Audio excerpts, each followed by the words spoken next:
Jujutsu Kaisen season 2 के last episode में Utah ओकोत्सु को यूजी के लिए एज ए एग्जीक्यूशनर अपॉइंट किया गया है। तो क्या यूटा यूजी को मार पाएगा या नहीं? खैर वो तो हमें सीजन 3 में ही पता चलेगा, लेकिन मांगा में क्या हुआ है ये मैं तुम्हें डिटेल में बताऊंगा आज की इस वीडियो में। तो स्टार्ट करते हैं चैप्टर 140 से। तो ये फाइट है एक फर्स्ट ईयर जुजुत्सु स्टूडेंट और एक स्पेशल ग्रेड जुजुत्सु सॉर्सरर के बीच, और ये सॉर्सरर मेरा फेवरेट है। तो यूजी यूटा को मिलता है सिटी के मिडिल पार्ट में, जहाँ उसके साथ होते हैं चोसो और नोया जेनिन। और जब यूटा एंटर होता है ना, तो उसकी कर्स्ड एनर्जी से सबकी फटी की फटी रह जाती है। फिर यूटा अपनी तलवार निकालता है, वही स्वॉर्ड जिसे कटाना कहते हैं। यूटा की आइडेंटिटी तो अभी रिवील नहीं हुई थी, पर चोसो समझ जाता है कि ये उसके भाई यूजी को मारने आया है। फिर से वही भाई बहन वाला प्यार हमें देखने को मिलता है। फिर यूटा उनके करीब आकर पूछता है कि कौन कौन यूजी के साथ है, तो नोया उसे आंसर देकर ये क्लियर कर देता है कि वो यूटा के साथ है। और फिर वो अपना इंट्रोडक्शन देते हुए कहता है कि वो माकी का कजन है, और ये भी कहता है कि तुम यूटा हो जिसे अपॉइंट किया गया है एज ए एग्जीक्यूशनर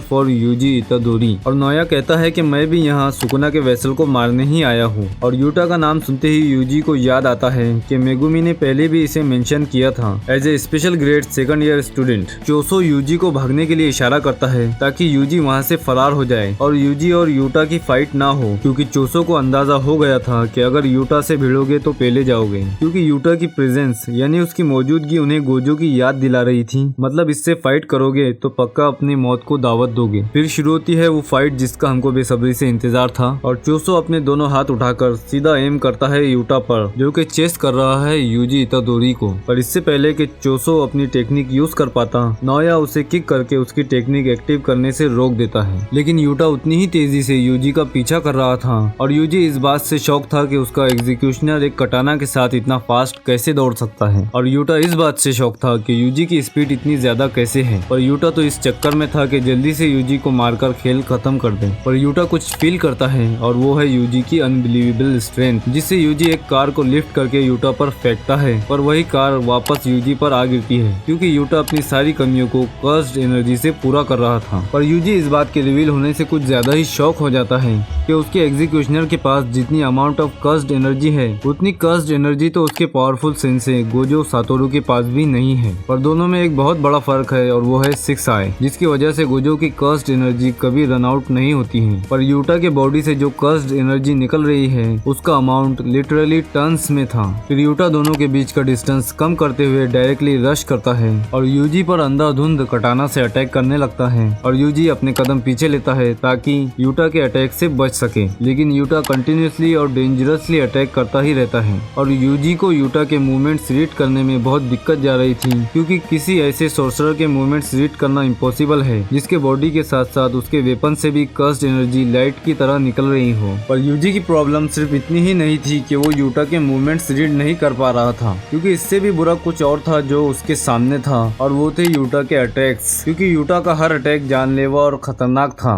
इसलिए यूजी कुछ कदम और पीछे हट जाता है। पर यूजी को नानामी की कही हुई बात याद आ जाती है कि तुम अभी मर नहीं सकते और अब तुम्हारे हवाले वतन साथियों। फिर यूटा यूजी पर बेरहमी से अटैक करता रहता है, और यूजी खुद को बचाने के लिए भागता रहता है। और इसी तरह वो रोड के उस पार चला जाता है जहाँ एसयूवी कार होती है, जिसकी विंडो खुली होती है, और उस कार में एक सर्वाइवल नाइफ होता है जो खुशकिस्मती से यूजी को नजर आ जाता है। और यूजी जैसे ही उस नाइफ को उठाता है, तब यूटा दोनों कार्स को अपने रास्ते से हटाकर यूजी पर अटैक करने लगता है। पर यूजी इस बार यूटा के अटैक को रोक देता है एक सर्वाइवल नाइफ से, जिसे देखकर यूटा समझ जाता है कि यूजी को ये सर्वाइवल नाइफ एसयूवी कार से ही मिला होगा। पर यूटा इस सर्वाइवल नाइफ को इतना सीरियस नहीं लेता, क्योंकि ये सिर्फ एक नाइफ है, कोई कर्स्ड टूल तो नहीं है। इस फाइट में पहली बार ऐसा होता है कि यूजी खुद से यूटा पर अटैक कर रहा है। फिर यूजी अपने नाइफ में कर्स्ड एनर्जी भरता है और सीधे टूट पड़ता है यूटा पर। फिर दोनों के वेपन्स आपस में टकराते हैं, और पहली बार ऐसा होता है कि यूटा खुद को बचाने की कोशिश करता है। फिर दोनों भी लगातार एक दूसरे पर अटैक करते रहते हैं, पर यूटा यहाँ पर पावरफुल साबित होता है, और यूजी को ये सोचने पर मजबूर कर देता है कि उसे अपना डिफेंस करना चाहिए। फिर यूटा एक ऐसा अटैक करता है जिससे यूजी के नाइफ के 2 टुकड़े हो जाते हैं, और यूजी के पेट यानी एब्डोमेन पर एक